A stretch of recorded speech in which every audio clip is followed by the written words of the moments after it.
On a clear day when the sky is blue and there is just enough breeze to blow the clouds away, you can stand on the big hill above the valley and watch Duck and Oliver far below, busily at work on Duck's branch line near the sea.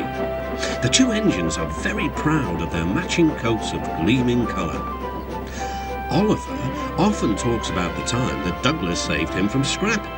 If it wasn't for his help, Oliver will say, I might have been caught when I ran away from the scrapyard, and I would never have come to live here on the Fat Controller's railway. The other engines all wanted to know about Oliver's adventures. Amazing, remarked Henry. Oliver, said James, has resource. And sagacity, put in Gordon. What does that mean? Whispered Percy. I think, replied Thomas, it's about being clever and wise. He is, finished Gordon, an example to us all. I'm sorry to say that Oliver became very puffed up in the smoke box. Henry says I'm amazing. He's right. He whistled as he swooshed along the line. One day, the Fat Controller came to see him. You are doing well. Now, you must learn how to look after trucks. Every wise engine knows that you cannot trust trucks. The other engines warned Oliver, but he took no notice. You think I can't manage? He said huffily. Gordon knows better. He says I'm sagacious. You may be good gracious, or whatever you call it, but trucks can be troublesome and— Say no more, Duck, interrupted Donald. It's maybe a pity, but the wee engine'll have to learn for himself. Oliver pulled some loaded trucks to a siding and pushed the empties to the chute.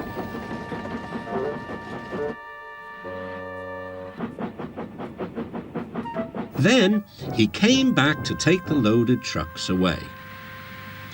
They were comfortable and didn't want to move. What right has he to poke his funnel in here? They grumbled. We want Duck, or Donald, or Douglas.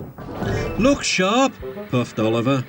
That's not the way to speak, hissed the trucks. We'll pay him out. Oliver heard nothing.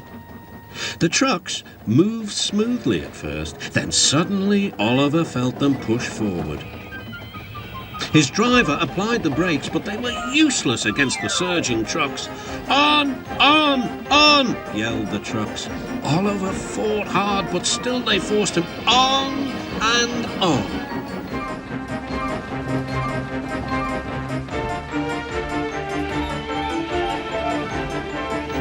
At last the trucks grew tired. I'm winning, gasped Oliver. But it was too late. Oliver lay, bruised and bemused, bunkered down in the turntable well. Duck surveyed the damage. Hello, Oliver. Are you being a good gracious engine? Beg pardon, of course, but we really don't like this sort of surprise. Donald and Douglas will miss their turntable until it is mended. That evening, Oliver was hauled gently to safety. I'm sorry, sir, he said to the Fat Controller. I should have listened to Duck's advice. I don't feel good gracious, whatever it is. I just feel silly. Well, Oliver, replied the Fat Controller, now you know the damage trucks can do. Yes, I do, sir, groaned Oliver. I look like a load of scrap iron. Ho, ho. Oh, I don't think so, laughed the Fat Controller. But you do need to go to the works to be mended. The other engines now felt sorry for Oliver. The branch line won't be the same without you, whistled Duck. Come back soon. A few days later, Oliver did come back. His coat gleamed brighter than ever. He was a wiser engine, too, and never made a mistake about trucks again.